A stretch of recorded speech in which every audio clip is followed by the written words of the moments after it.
Attends. Shoot. Le contrôle du vent fait souvent la différence dans mes expéditions. Fabriquer une fausse souille, c'est un excellent moyen de provocation. À la pêche, les marcheurs de fond, c'est malade. Les lignes de transition, c'est là que les orignaux voyagent. Faites des trous dans vos souches, les minéraux vont durer plus longtemps.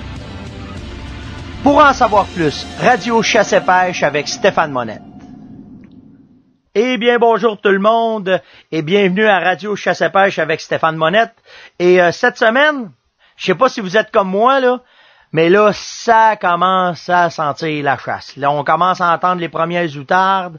Le froid, malgré qu'il a fait très chaud, on commence à sentir que les matins sont de plus en plus frais. Je vous dirais, dans la région des Laurentides, les feuilles, on s'aperçoit que les feuilles commencent un petit peu à changer.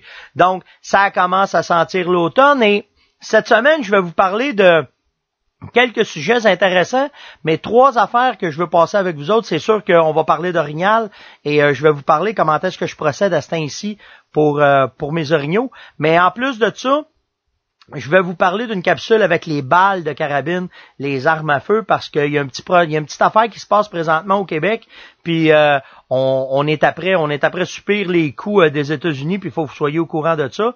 Et bien entendu, j'ai fait une entrevue avec un bon chum à moi qui est André Gervais, qui a une émission web qui s'appelle L'Objectif est à l'aventure. Fait que vous allez voir là avec André, on vous a parlé un peu de qu'est-ce qu'il faisait, mais surtout aussi vers où est-ce qu'il s'en va puis qu'est-ce qu'il y a d'intéressant. Donc, c'est un peu cette semaine de qu'est-ce que je vais parler avec vous autres. C'est sûr que pour vous mettre dans le contexte, faut que vous compreniez que l'orignal, ça s'en vient. Et là, à partir là on est au début septembre. Quand on arrive au début septembre comme ça, les hormones commencent à changer, autant sur le côté des femelles que des mâles. Et là, ils sont après se préparer pour le rut. On est directement en pré-rut. Et pour vous donner une idée, là, on s'aperçoit un peu sur Facebook, puis avec une couple de gars que je connais dans les réserves, il y a certains orignaux qui sont récoltés. Certains sont sur le velours parce qu'à ce temps-ci, le velours est sur le bord de tomber. Donc, il y a des récoltes qui se font avec du velours, mais d'autres aussi que le velours est complètement tombé. Et la raison de ça, c'est que quand le velours commence à tomber, tout ça, c'est dû à 2 choses. La photopériode, ça veut dire que la température, la luminosité commence à changer. On s'aperçoit, nous autres, qu'il fait noir plus de bonne heure. Ben, c'est ça qui va tout enclencher le processus d'accouplement des orignaux. Donc, quand la photopériode change, les hormones, ce que ça fait, c'est bien fait la nature, on peut pas s'imaginer que c'est fait comme ça, mais tout est basé sur cette photopériode-là pour avertir les cervidés que l'automne s'en vient. Donc, aussitôt, ils ont comme on va appeler ça un petit baromètre dans l'œil, puis à partir de quand que les cônes de l'œil s'aperçoivent que la luminosité descend dans les journées, qu'il y a moins de longueur de journée, ça déclenche des hormones. Les hormones de la testostérone, l'estrogène, les phéromones, c'est pas tout de suite. Ça, je vais vous en reparler. Mais là, toutes les hormones que je vous parle là, c'est à l'intérieur de l'animal. Tout se passe à l'intérieur de l'animal pour qu'il soit préparé à son accouplement. Donc, ce que la testostérone fait, c'est vu qu'elle va augmenter à l'intérieur de l'orignal, ça va envoyer un signe au panache que là, c'est assez de grossir, il faut durcir. Et c'est là que le velours commence à tomber. Ce qu'il y a de paradoxal, puis ce qu'il y a de vraiment fantastique, c'est qu'une fois qu'ils perdent le velours, la teinte du velours qu'on s'aperçoit, certains panaches d'orignal vont être plus pâles, certains vont être plus foncés. Il y a 2 raisons à cause de ça. La première, c'est que quand ils vont perdre le velours, s'il fait très soleil puis qu'il n'y a pas de pluie, le sang, quand il va sécher sur le panache, va commencer à donner une teinte. S'il pleut beaucoup, le sang va se laver et là, le panache va être plus pâle, il va être plus blanc à cause que c'est un os, le panache. Donc, 2 raisons qui peuvent faire que le panache va être plus foncé et plus clair. Mais il y a une autre raison aussi, c'est quand il va frotter dans les arbres. La sève de tous les arbres qui vont frotter, c'est souvent ça qui va donner cette teinte-là aussi plus foncée. Donc, tout dépendant de l'essence d'arbre que l'orignal va avoir sur son territoire. Puis, je vais faire un parallèle avec le cerf de Virginie. Si on regarde le cerf de Virginie, les essences d'arbres qu'on a ici au Québec, ben les panaches sont portés à être plus dorés. Mais si on s'en va sur le côté de la Saskatchewan, où est-ce que le sol est très fort en minéraux, le sang est différent, il n'y a pas beaucoup de pluie, puis les arbres, les essences d'arbres sont différentes, ben les panaches des chevreuils en Saskatchewan sont plus foncés, sont chocolat même qu'on appelle. Donc, c'est pour ça que vous allez vous ramasser avec des cervidés, autant sur le côté de l'orignal que du chevreuil, tout dépendant des régions où est-ce qu'il est, qui va avoir un panache pas la même couleur, qui va être différent de qu'est-ce qui est normalement qu'on peut voir, parce que si vous chassez, vous êtes habitué de chasser par exemple juste en Abitibi, vous allez avoir pas mal la même teinte partout, malgré que des fois, tout dépendant des habitats, la teinte va changer. Mais si vous prenez les panaches, exemple, de la région de Matane, puis la région de pas de la Gaspésie, mais de l'Abitibi, ben là, il va y avoir des différences de teinte. Ensuite, il y a bien d'autres affaires qui vont rentrer, mais je ne veux pas rentrer en trop de détails comme la génétique. Mais grosso modo, c'est souvent le sang et l'essence d'arbre qui vont frotter, qui vont faire la différence dans la couleur de leur panache. Donc, sur ce, je vous laisse, on va aller à la pause et ensuite de ça, je vous reviens avec une autre capsule. Là, on va parler un petit peu de notre chum André Gervais et de qu'est-ce qu'on a jasé, moi puis André, pour que vous puissiez encore une fois, les passionnés, là, comme nous autres on est, voir comment ça se passe. Fait qu'on va à la pause et je vous reviens tout de suite avec André.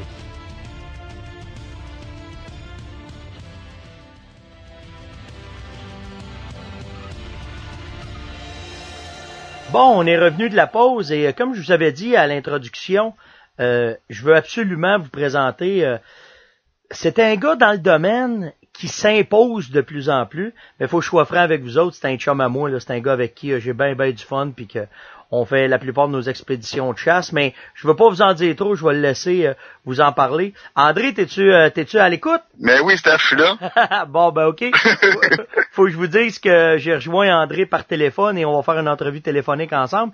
Écoute, André, avant là de parler de notre amitié puis de dire comment est-ce qu'on est chum ensemble, j'aimerais ça que tu me présentes l'objectif est à l'aventure, c'est quoi exactement, puis je veux que les gens de l'Abitibi connaissent le produit que tu fais parce que tu te démarques énormément autant sur le côté de la chasse et de la pêche, fait que je te laisse aller, fais me présenter qu'est-ce que tu fais.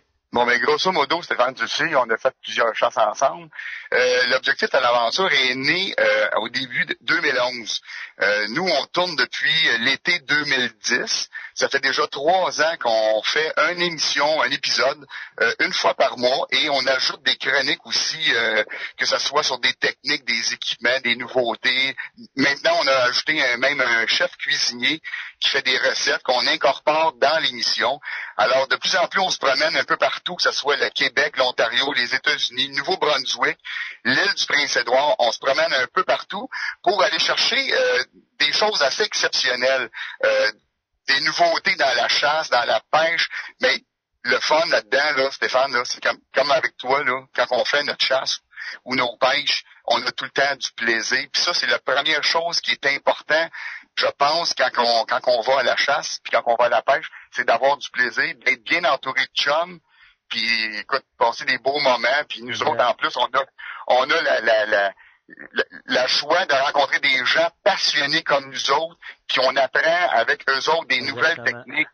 Fait que c'est un petit peu ça l'objectif de l'aventure. Ben, en fin de compte, pour situer les gens, c'est que tu fais exactement ce qu'on retrouve sur les grandes chaînes, mais toi, tu t'es approprié le web, c'est à travers du web que tu fais tes émissions, tes capsules, puis là, ben, tu les mets à travers ça, puis nous autres, en travers nous autres, on se les envoie pour que les gens puissent te rejoindre directement. Mais c'est bien ça, André, là, je cercle bien, là, je veux pas, c'est ma vision de ta business, là, mais je veux être sûr que j'enligne bien le monde de l'Abitibi, là. Ben écoute, tu connais bien ma business, Stéphane. J'ai pas rien à te cacher. Écoute, c'est en plein ça. Pour l'instant, nous autres, disons que on se promène, on a beaucoup d'invitations, on reçoit beaucoup d'invitations. Tu sais, les gens, ils se disent, hey, viens avec moi, je veux partager une chasse, je veux partager une pêche avec toi. J'ai quelque chose de spécial à te montrer. Ah ouais, puis des techniques. C'est ça. Puis ce qu'il y a de bien particulier dans tes émissions, c'est que tu fais affaire souvent avec d'autres passionnés. Parce que, tu sais, sur le côté de la chasse, moi, je te connais, on s'est connus à travers ça à cause de la chasse, mais sur le côté de la pêche, c'est vraiment les gars de terrain, les guides, les gars qui baignent dedans, qui t'invitent, puis que là, toi, t'es capable, avec la caméra, avec ton acolyte, je pense, c'est Pat, hein, c'est... Oui, c'est Patrick Millette, écoute, on est tout le temps ensemble. Pat, écoute, c'est un gars là, qui est très précieux pour moi, tout comme toi, pas parce que tu es là, mais tu le sais, je te l'ai dit à plusieurs reprises, quand j'ai commencé là-dedans, tu avais une grande expertise, toi, au niveau de de tournage, puis en plus de chasse, ben écoute, t'es toutes faites les chasses, fait que t'avais une expertise incroyable, que t'as été généreux de me donner, de me transmettre, tu sais. Puis avec Pat, ben écoute, on est deux hyper capotés, passionnés de chasse et de pêche, puis comme je te dis, on a juste du fun à faire nos affaires avec tout le monde. Moi, je veux pas brûler les punch, là, mais je sais qu'est-ce qui s'en vient. Mais il y a des affaires qui vont arriver à l'objectif est à l'aventure, la gang, le monde de l'Abitibi, là. Allez voir ça, c'est vraiment malade qu'est-ce qu'André est après tourner. Puis là, ben, ceux-là qui sont, tu sais, quand on dit par chez nous crinquer, là, vous voulez vous faire crinquer, là, André, l'année passée, avec moi, on a fait une chasse à l'orignal avec Johnny Lebel puis Stéphane Parent. Moi, j'étais caméraman, puis André était caméraman, Steph était le tireur, puis Johnny était le guide. Puis, faut que vous voyez absolument ce que André a mis comme image et comme chasse qu'on a faite, parce que pour une des premières fois au Québec, puis ça, je suis très fier de le dire, puis d'avoir eu André comme partner avec moi là-dedans, c'est qu'on a filmé une chasse à l'orignal sur 2 angles. Puis que l'orignal, de la façon qu'il s'est présenté, moi, je suis en arrière du chasseur, puis tu sais, des fois, la vie est bien faite, là, les shots qu'on fait sont bonnes, puis André, tu pourras me corriger, là, si je m'en vais trop loin, là, mais André, il a su se placer à la bonne place, puis quand l'orignal s'est envenu sur nous autres, André a fait des scènes de face, quand l'orignal arrive, les yeux sont blancs, on le fait, Johnny le fait rentrer sur le cadre, puis cette année, c'est au tour à Stéphane Parent de tirer. Mais écoutez, cette scène de chasse-là, qui passe présentement à l'objectif est à l'aventure, est complètement malade. Puis en plus de ça, ben André a tout le temps le don de réenchérir là-dessus en mettant, comme là, je pense que ce que j'ai regardé, t'avais un cook qui faisait une recette de rôti d'orignal. Fait que, écoute, André, le temps passe. On n'a pas eu le temps de jaser de tout ce que je voulais jaser, mais ça va super vite. Mais je dis aux gens, là, faites www.andrégervais.com. C'est bien ça, André, hein? C'est bien la bonne façon. Exact. Puis allez voir l'objectif est à l'aventure. Puis je vous le promets, là, de toute façon, c'est mon chum. On est tout le temps ensemble. On part à la chasse encore ensemble. Je vais vous revenir, mais quand il va y avoir des exclusivités, André va nous les partager. Puis on va pouvoir les passer à Radio Chasse et Pêche avec tous les gens de l'Abitibi. Hey André, on a busté notre temps comme d'habitude quand on parle tous les deux. Ça va tout le temps trop vite. Fait que je te remercie d'avoir pris le temps de me parler. Puis c'est moi qui te remercie. Écoute, on part ensemble la semaine prochaine. Puis si les gens veulent te rencontrer puis parler avec toi, tu fais les tournées avec nous autres l'hiver, mais surtout ils peuvent te voir sur Facebook aussi, hein? Anytime, je suis très ouvert à toutes les suggestions. Tu sais, les gens, des fois, je vais finir avec ça parce que je sais que le temps est précieux. Tu sais, des fois, les gens, ils veulent savoir des affaires, des trucs, qui nous écrivent, puis nous autres, si on veut faire des chroniques là-dessus, on les fait. Puis avec des gens comme toi, des professionnels, puis des passionnés, tu sais. Bon, ben c'est cool, André. Fait que nous autres, on s'en reparle bien vite parce qu'on part à l'orignal ensemble. Sur ce, les gens de l'Abitibi, ben je vous ai présenté encore une fois un passionné, c'est André Gervais, puis allez voir son site www.andrégervais.com. Nous autres, on prend une pause et on revient après ça avec la dernière chronique sur la conclusion, puis j'ai une couple de petites affaires spéciales à vous parler, là. C'est balles puis c'est carabines, fait que je vais vous parler de ça. Fait qu'on revient tout de suite après la pause.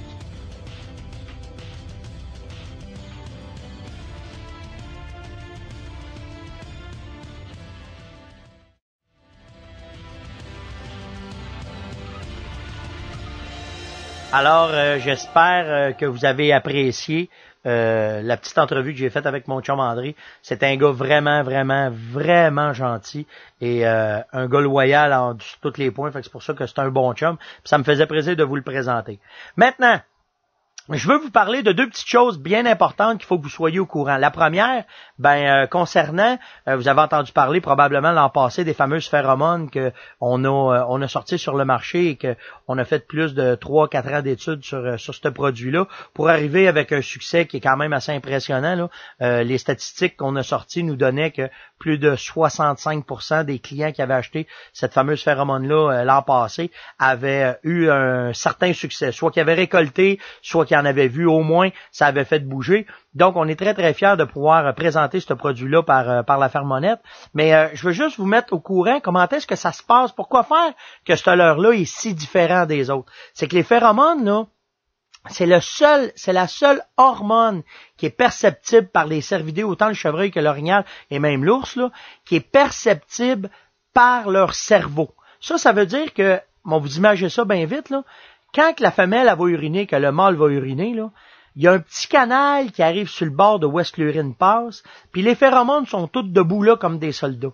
Et quand l'urine sort, les phéromones vont utiliser l'urine comme moyen de transport, elles vont être lâchées dans les airs, et quand elles sont lâchées dans les airs, tout de suite, elles vont lâcher l'urine pour être volatile, et c'est elle qui s'en va cogner au cerveau et dire à l'autre congénère, soit au mâle, ou soit pour lui dire à ce mâle-là, « Hey, écoute, moi, là, je suis ta femelle, et là, je suis en chaleur. » Toutes les autres sortes d'hormones sont des résidus qui se ramassent à l'intérieur de l'urine qui vont commencer simplement à préparer les orignaux sur le processus d'accouplement.